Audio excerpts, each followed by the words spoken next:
दोस्तों नमस्कार, ये है मार्गदर्शन फॉर सिविल सर्विसेज। मैं अनुराग चौधरी। दोस्तों यूपीपीसीएस प्रारंभिक परीक्षा 2022 के लिए महत्वपूर्ण प्रश्नों के टेस्ट श्रृंखला में हम सॉल्व करेंगे सामान्य अध्ययन के अत्यंत ही महत्वपूर्ण खंड सामान्य विज्ञान यानी जनरल साइंस से संबंधित महत्वपूर्ण प्रश्नों का सेट। ये प्रश्न उत्तर प्रदेश लोक सेवा आयोग और अन्य राज्य लोक सेवा आयोगों द्वारा आयोजित परीक्षाओं के साथ साथ आरओ यानी समीक्षा अधिकारी, सहायक समीक्षा अधिकारी, लोअर पीसीएस, अधीनस्थ सेवा चयन आयोग द्वारा आयोजित परीक्षाओं जैसे पेट परीक्षा, लेखपाल भर्ती और टेट तथा सुपर टेट आदि के लिए बहुत ही उपयोगी हैं। तो आइए शुरू करते हैं यूपीपीसीएस प्रारंभिक परीक्षा के लिए सामान्य अध्ययन के महत्वपूर्ण प्रश्नों का टेस्ट संख्या 15। दोस्तों आज की वीडियो का जो पहला प्रश्न है देखिए बहुत ही महत्वपूर्ण है। इसमें पूछा गया है कि किसी पिंड का भार जो है, ऑप्शन देखिए, पृथ्वी तल पर सब जगह समान होता है, ध्रुवों पर सर्वाधिक होता है, विषुवत रेखा पर अधिक होता है या मैदानों की अपेक्षा पहाड़ों पर अधिक होता है। तो सही उत्तर क्या हो जाएगा दोस्तों? सही उत्तर हो जाएगा ध्रुवों पर सर्वाधिक होता है। ऑप्शन बी आपका सही उत्तर है। देखिए किसी पिंड का गुरुत्वीय भार वो भार होता है जिसे पृथ्वी अपने गुरुत्वाकर्षण बल से अपनी ओर खींचती है और ये बल पिंड के द्रव्यमान के समानुपाती और उसकी स्थिति पर निर्भर करता है। किसी भी पिंड का भार दोस्तों ध्रुवों यानी पोल्स पर सर्वाधिक, भूमध्य रेखा पर सबसे कम यानी न्यूनतम होता है, क्योंकि पृथ्वी की सतह पर गुरुत्वाकर्षण बल का मान ध्रुवों पर सर्वाधिक और भूमध्य रेखा पर सबसे कम होता है। और आप जानते हैं भार इज इक्वल टू द्रव्यमान इंटू गुरुत्वीय त्वरण, तो इस कारण भार पर गुरुत्वीय त्वरण का असर पड़ता है, प्रभाव पड़ता है। पृथ्वी की सतह पर गुरुत्वाकर्षण बल का मान ध्रुवों पर सर्वाधिक होता है, भूमध्य रेखा पर सबसे कम होता है, इसलिए किसी पिंड का भार ध्रुवों पर सर्वाधिक होगा। अगला प्रश्न है दोस्तों, वर्षा की बूंदें गोलाकार होती हैं, इसका कारण क्या है? तो उत्तर है वर्षा की बूंदें गोलाकार होने का कारण जल पर पृष्ठ तनाव यानी सरफेस टेंशन होना है। देखिए किसी दिए गए आयतन के लिए गोलाकार आकृति पृष्ठ का क्षेत्रफल अन्य आकृतियों के पृष्ठ के क्षेत्रफल से सबसे कम होता है। चूंकि द्रव का स्वतंत्र पृष्ठ सदैव तनाव यानी टेंशन में रहता है और उसमें कम से कम क्षेत्रफल प्राप्त करने की प्रवृत्ति होती है, यही कारण है कि वर्षा की बूंदें गोलाकार होती हैं। अगला प्रश्न है दोस्तों, जब कोई जहाज नदी से सागर में घुसता है तो क्या प्रभाव पड़ता है? देखिए कंडीशंस हैं कि वह कुछ ऊपर उठता है, वह कुछ नीचे जाता है, वह उसी तल पर रहता है या वह समुद्र की तली में डूब जाता है। तो दोस्तों जब कोई जहाज नदी से सागर में घुसता है तो वह कुछ ऊपर उठता है। इसका कारण ये है कि अधिक घनत्व वाले द्रव में वस्तु कम डूबती है और कम घनत्व वाले जल में वस्तु का ज़्यादा हिस्सा डूबता है। और आप जानते हैं नदी के जल के घनत्व की अपेक्षा समुद्र के खारे पानी का घनत्व अधिक होता है। यही कारण है कि जब कोई जहाज नदी से सागर में प्रवेश करता है तो उस पर अधिक उत्प्लावन बल लगता है तथा वह कुछ ऊपर उठ जाता है। अगला प्रश्न है दोस्तों, प्रेशर कुकर में खाना जल्दी पकता है, इसका कारण क्या है? तो इसका उत्तर है दोस्तों अधिक दाब के कारण उबलते पानी का तापमान बढ़ जाता है, इसी कारण प्रेशर कुकर में खाना जल्दी पकता है। आप देखिए प्रेशर कुकर में जो वायुदाब होता है सामान्य कमरे के वायुदाब से लगभग 2 गुना होता है। कमरे के सामान्य तापक्रम और वायुदाब में पानी 100 डिग्री सेल्सियस पर उबलता है, आप जानते हैं, लेकिन प्रेशर कुकर में दाब के चलते पानी लगभग 120 डिग्री सेल्सियस पर उबलता है, जिसके चलते ज़्यादा ऊष्मा पैदा होती है और खाना शीघ्र पकता है। प्रेशर कुकर में क्वथनांक का मान बढ़ जाता है। तो याद रखिएगा अधिक दाब के कारण उबलते पानी का ताप बढ़ जाता है, इस कारण प्रेशर कुकर में खाना जल्दी पकता है। अगला प्रश्न है दोस्तों, अशुद्धियों के कारण द्रव के क्वथनांक पर क्या असर पड़ता है? तो उत्तर है अशुद्धियों के कारण द्रव का क्वथनांक बढ़ जाता है। सभी द्रवों का क्वथनांक या बॉइलिंग पॉइंट उनकी खुली सतह पर दाब बढ़ाने से बढ़ जाता है। अशुद्धियों को मिलाने से द्रव का क्वथनांक बढ़ता है जबकि गलनांक कम होता है। तो ये याद रखिएगा दोस्तों, अशुद्धियाँ या किसी द्रव में अशुद्धियों को मिलाने से उसका क्वथनांक बढ़ जाता है जबकि मेल्टिंग पॉइंट यानी गलनांक कम हो जाता है। अगला प्रश्न है दोस्तों, वायुमंडलीय दबाव को मापने के लिए किस यंत्र का प्रयोग किया जाता है? तो आप जानते हैं कि ये है बैरोमीटर। दोस्तों, बैरोमीटर का प्रयोग वायुमंडलीय दाब या एटमॉस्फेरिक प्रेशर को मापने में किया जाता है। इसका आविष्कार ई टारसेली ने किया था और वायुमंडलीय दाब मापने में इसका उपयोग किया जाता है। अगला प्रश्न है दोस्तों, पानी के 4 डिग्री सेल्सियस पर शरीर तैरता है, यदि तापमान 100 डिग्री सेल्सियस हो जाए तो क्या होगा? तो उत्तर है दोस्तों, शरीर डूब जाएगा। देखिए, शरीर के डूबने का कारण ये होगा कि 100 डिग्री सेल्सियस तापमान पर पानी का घनत्व शरीर की अपेक्षा कम हो जाएगा, इसलिए शरीर डूब जाएगा। अगला प्रश्न देखिए, आसान भी है कठिन भी है। प्रकाश वर्ष किसकी इकाई है? तो सही उत्तर है दोस्तों, प्रकाश वर्ष समय की नहीं, वर्ष जो है आप जानते हैं कि वर्ष एक तरह से समय की इकाई है, लेकिन प्रकाश वर्ष दूरी की इकाई है और प्रकाश द्वारा एक वर्ष में तय की गई दूरी को एक प्रकाश वर्ष या 1 लाइट ईयर कहा जाता है। लाइट ईयर का मान 9.46 × 10⁻15 मीटर होता है। अगला प्रश्न है दोस्तों, जब एक पत्थर को चांद की सतह से पृथ्वी पर लाया जाता है तो इसके भार पर क्या असर पड़ेगा या क्या असर पड़ेगा? इसका भार बदल जाएगा, द्रव्यमान नहीं। इसका भार शून्य हो जाएगा, दोनों बढ़ जाएंगे या इनमें से कोई नहीं? तो सही उत्तर है ऑप्शन ए, इसका भार बदल जाएगा लेकिन द्रव्यमान नहीं, क्योंकि आप जानते हैं कि चंद्रमा पर गुरुत्वीय त्वरण का मान पृथ्वी के गुरुत्वीय त्वरण यानी जितना मान गुरुत्वीय त्वरण का पृथ्वी पर है उसका 1/6 हिस्सा होता है चंद्रमा पर। तो चंद्रमा पर किसी भी वस्तु का भार पृथ्वी पर उसके भार का 1/10 हो जाएगा, लेकिन किसी वस्तु के द्रव्यमान में एक स्थान से दूसरे स्थान पर ले जाने पर कोई अंतर नहीं पड़ता है। तो याद रखिएगा कि जब एक पत्थर को चांद की सतह से पृथ्वी पर लाया जाता है तो इसका भार बदल जाएगा लेकिन द्रव्यमान नहीं बदलेगा। अगला प्रश्न है, एक अंतरिक्ष यात्री अपने सहपाठी को चंद्रमा की सतह पर सुन नहीं सकता है, इसका कारण क्या है? तो सही उत्तर है दोस्तों, एक अंतरिक्ष यात्री अपने साथी को चंद्रमा की सतह पर इसलिए नहीं सुन सकता है क्योंकि ध्वनि को प्रचारित करने के लिए या संचरण करने का वहाँ पर कोई माध्यम नहीं होता है। ऑप्शन सी आपका सही उत्तर हो जाएगा।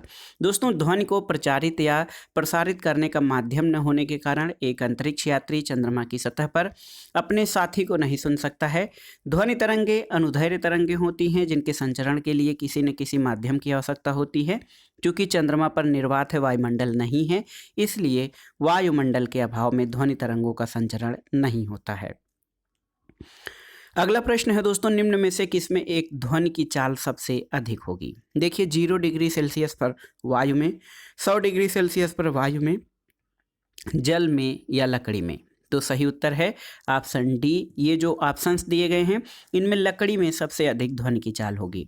दोस्तों, ध्वनि की चाल माध्यमों पर निर्भर करती है और विभिन्न माध्यमों में ध्वनि की चाल भिन्न भिन्न होती है। किसी माध्यम में ध्वनि की चाल मुख्यतः माध्यम की प्रत्यास्थता और घनत्व पर निर्भर करती है। गैसों के सापेक्ष द्रव में प्रत्यास्थता अधिक होती है, ठोसों में सबसे अधिक होती है। इसी कारण द्रव में ध्वनि की चाल गैसों की अपेक्षा अधिक और ठोस यानी लकड़ी और धातु लोहा आदि में सबसे अधिक होती है। अगला प्रश्न देखते हैं दोस्तों, भूकंपों की तीव्रता मापी जाती है किस पर? तो उत्तर है भूकंपों की तीव्रता रिक्टर स्केल या रिक्टर पैमाने पर मापी जाती है। डेसिबल पैमाना ध्वनि की तीव्रता मापता है। रिक्टर पैमाना भूकंपीय तीव्रता के आकलन के लिए प्रयोग किया जाता है। अगला प्रश्न है दोस्तों, डेसिबल किसे नापने के लिए प्रयोग में लाया जाता है? तो ये आसान सा प्रश्न है। डेसिबल जो है ये ध्वनि की तीव्रता, देखिए ऑप्शन में आर्द्रता की तीव्रता, वायु की तीव्रता, ध्वनि की तीव्रता और वर्षा की तीव्रता दिया गया है। तो आप जानते हैं दोस्तों, डेसिबल जो है ये वातावरण में ध्वनि की तीव्रता मापने के लिए प्रयोग में लाया जाता है और ध्वनि की तीव्रता वह लक्षण है जिसके कारण कोई ध्वनि हमें तेज या धीमी सुनाई देती है और ध्वनि की तीव्रता का प्रयोग का मात्रक बेल है जिसके 10वें भाग को डेसीबेल कहते हैं। अगला प्रश्न है, कौन सा ऊष्मा का सर्वाधिक उत्तम चालक है? ऑप्शन है आपके जल, पारा, बेंजीन या चमड़ा। तो सही उत्तर है ऑप्शन बी, पारा। जो ऑप्शंस दिए गए हैं इनमें पारा जो है ऊष्मा का सबसे उत्तम चालक है और इसका प्रयोग लिक्विड थर्मामीटर यानी जो सामान्य तापमापी होता है उसमें प्रयोग किया जाता है। तो याद रखिएगा, जल, पारा, बेंजीन और चमड़ा में ऊष्मा का सर्वाधिक उत्तम चालक पारा है। अगला प्रश्न है दोस्तों, निम्नलिखित में से कौन सा कथन सही नहीं है। पहला कथन है कि एयर कंडीशनर और एयर कूलर दोनों तापक्रम नियंत्रित करते हैं। एयर कंडीशनर और एयर कूलर दोनों आर्द्रता नियंत्रित करते हैं। एयर कंडीशनर आर्द्रता नियंत्रित करता है परंतु एयर कूलर आर्द्रता नियंत्रित नहीं करता है। दोनों वायु की गति नियंत्रित करते हैं। तो दोस्तों तीनों जो हमने कथन टिक लगाए हैं वो सही हैं। एयर कंडीशनर और एयर कूलर दोनों आर्द्रता नियंत्रित करते हैं, ये आपका सही नहीं होगा, क्योंकि एयर कंडीशनर दोस्तों तापमान और आर्द्रता दोनों को नियंत्रित करता है, जबकि कूलर आर्द्रता नियंत्रण नहीं करता है। अगला प्रश्न है दोस्तों, देखिए थर्मोस्टेट कौन सा यंत्र है या थर्मोस्टेट किस लिए प्रयोग किया जाता है। तो उत्तर है दोस्तों, थर्मोस्टेट वह यंत्र है जो किसी निकाय का तापक्रम स्वनियंत्रित कर लेता है। थर्मोस्टेट स्थिर तापमान को संचालित रखने वाला यंत्र है और इसकी सहायता से किसी निकाय का तापक्रम वांछित स्तर पर रखा जाता है। अगला प्रश्न है, एक स्वस्थ मनुष्य के शरीर का औसत तापमान कितना होता है। तो यहाँ पर देखिए सेल्सियस में दिया गया है, तो आप जानते हैं किसी स्वस्थ मनुष्य के शरीर का औसत तापमान जो है ये 98.6 फ़ारेनहाइट या फिर दोस्तों 37 डिग्री सेल्सियस होता है। 36.9 डिग्री सेल्सियस होता है। तो ये 37 डिग्री सेल्सियस अगर जो हम सेल्सियस पैमाने पर मापें। याद रखिएगा, विभिन्न तापमापियों पर मानव शरीर का सामान्य तापक्रम सेंटीग्रेड में 37 डिग्री सेंटीग्रेड, फ़ारेनहाइट में 98.6 डिग्री फ़ारेनहाइट, र्यूमर पर 29.6 और केल्विन पर 310 केल्विन होता है।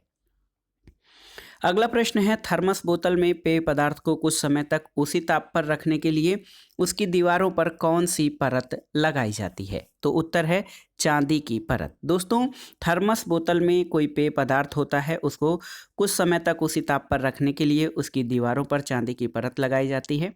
इस परत और विशेष बनावट के कारण चालन, संवहन और विकिरण क्रियाएं संपन्न नहीं हो पाती हैं, जिसके कारण उसमें रखे गए द्रव का तापमान काफ़ी देर तक उसी प्रकार बना रहता है। अगला प्रश्न है दोस्तों, कमरे को ठंडा किया जा सकता है किस प्रकार से।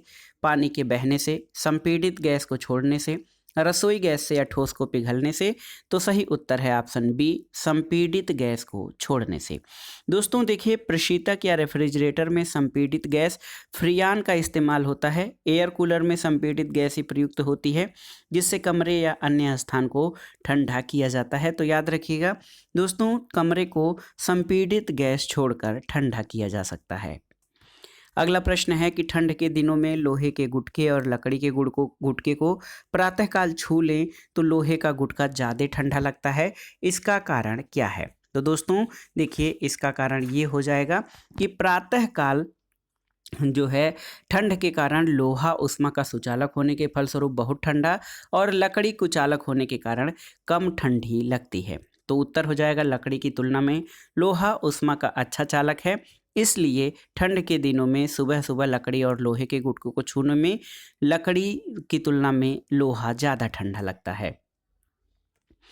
अगला प्रश्न है दोस्तों, मानव के सामान्य स्वस्थ आँख के लिए स्पष्ट दृष्टि की न्यूनतम दूरी कितनी है।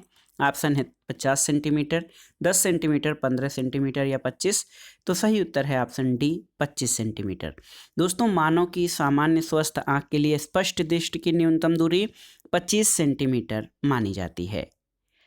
अगला प्रश्न है दोस्तों, एक कटा हुआ हीरा क्यों जगमगाता है, आपको बताना है। तो उत्तर है पूर्ण आंतरिक परावर्तन के कारण। दोस्तों देखिए, प्रकाश के पूर्ण आंतरिक परावर्तन के कारण कटा हुआ हीरा जगमगाने लगता है। अगला प्रश्न है, सूर्यास्त और सूर्योदय के समय सूर्य के लाल रंग का क्या कारण है। तो याद रखिएगा दोस्तों, प्रकाश का प्रकीर्णन। दोस्तों उगते और डूबते समय सूर्य का रंग लाल दिखाई देना प्रकाश के प्रकीर्णन का उदाहरण है। जब प्रकाश की किरण किसी माध्यम में चलती है और उस माध्यम में उपस्थित बेहद छोटे कणों द्वारा उसे सभी संभव दिशाओं में फैला दिया जाता है, तो ये घटना प्रकाश का प्रकीर्णन कहलाती है। और इस क्रिया में भाग लेने वाले कणों का आकार बेहद ही सूक्ष्म होता है।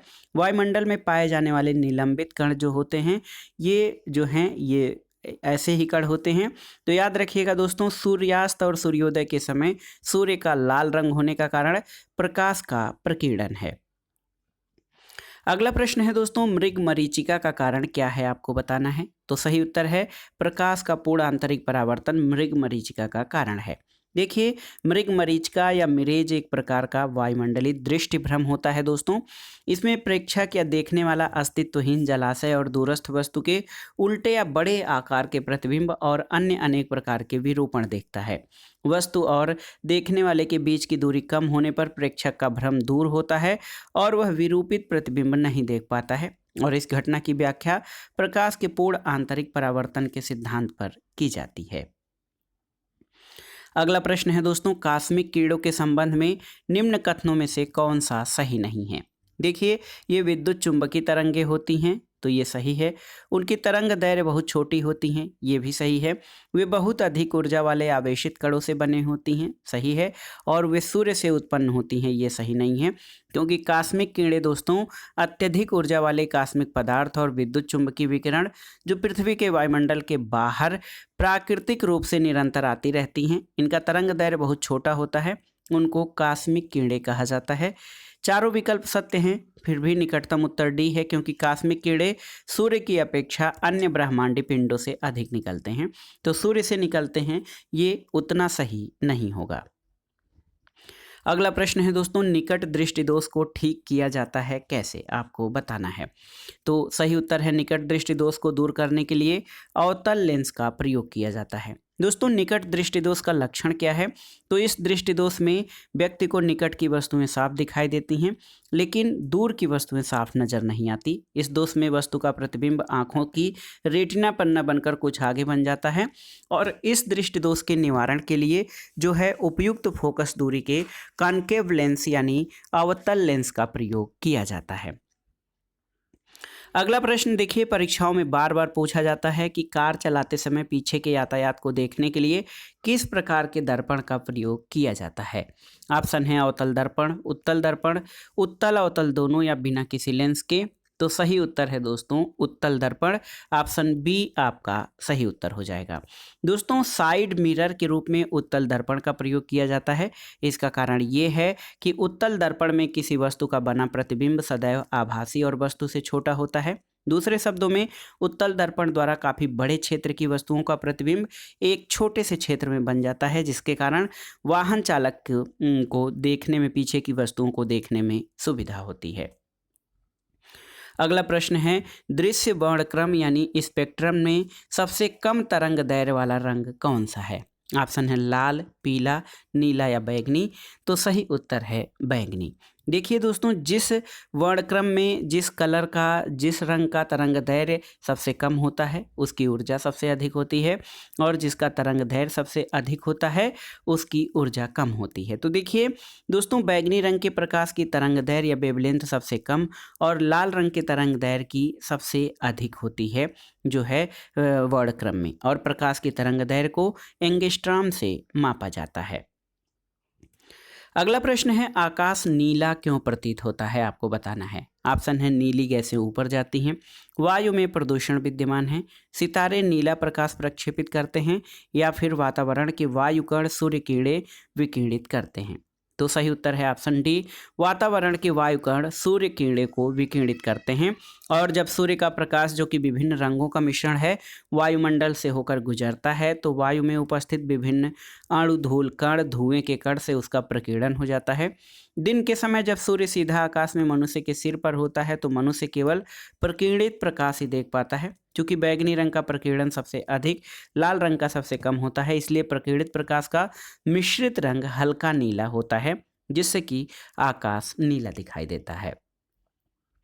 अगला प्रश्न है, 3 मूल रंग कौन से हैं। तो आप जानते हैं कि ब्लू, ग्रीन और रेड। देखिए, नीला, हरा, लाल। दोस्तों, प्रकाश की किरणों के लिए प्राथमिक 3 रंग नीला, हरा, लाल होते हैं। इन रंगों को आपस में मिलाने पर कई रंगों का निर्माण होता है। अगला प्रश्न आसान सा है कि नेत्रदान में आंख का कौन सा हिस्सा प्रयोग किया जाता है। कार्निया, रेटिना, किचाफ द्रव या इनमें से सभी।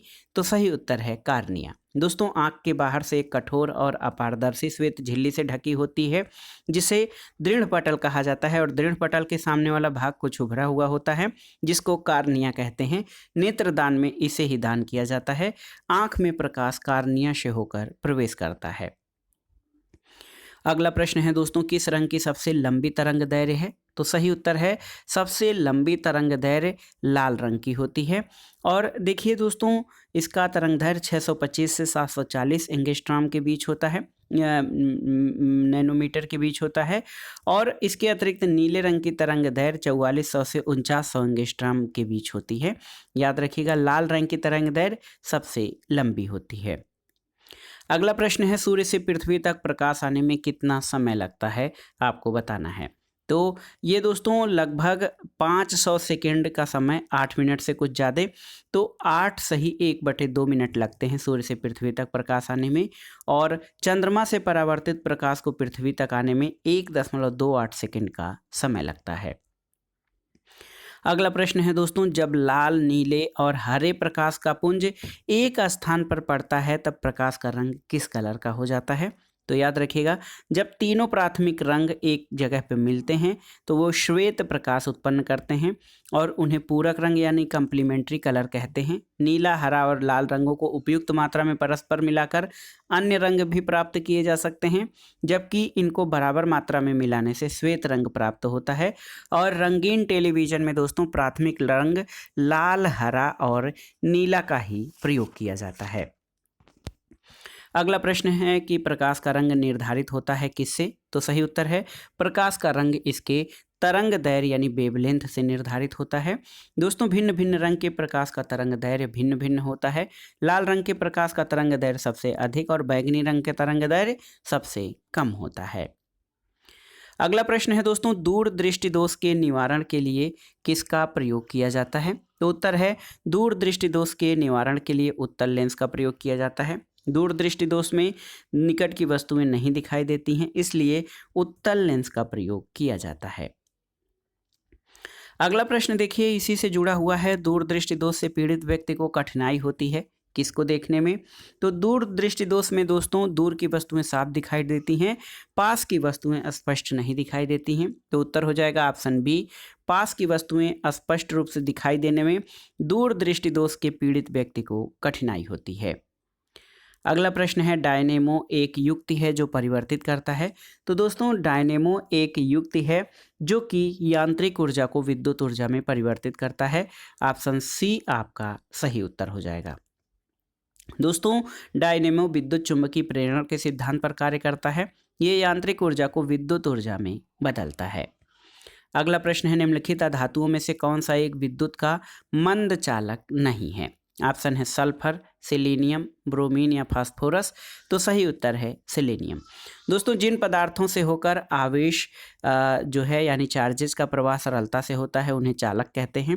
सभी धातुएं, अम्ल, क्षार, लवण के जलीय विलयन, मानव शरीर ये विद्युत चालक का उदाहरण है।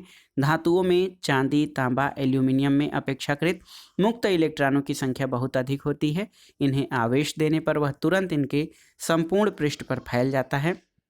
सेलेनियम 1817 में स्वीडन के रसायन वैज्ञानिक बरोन जोन्स जैकब बर्जेलियस द्वारा ये खोजा गया विद्युत का अच्छा चालक है। तो याद रखिएगा, कौन सा अधातु विद्युत का मंद चालक नहीं है? तो ये है सेलेनियम। अगला प्रश्न है दोस्तों, विद्युत बल्ब के अंदर कौन सी गैस भरी होती है? आपको बताना है। ऑप्शन है ऑक्सीजन, वायु, कार्बन डाइऑक्साइड या उपर्युक्त में से कोई नहीं।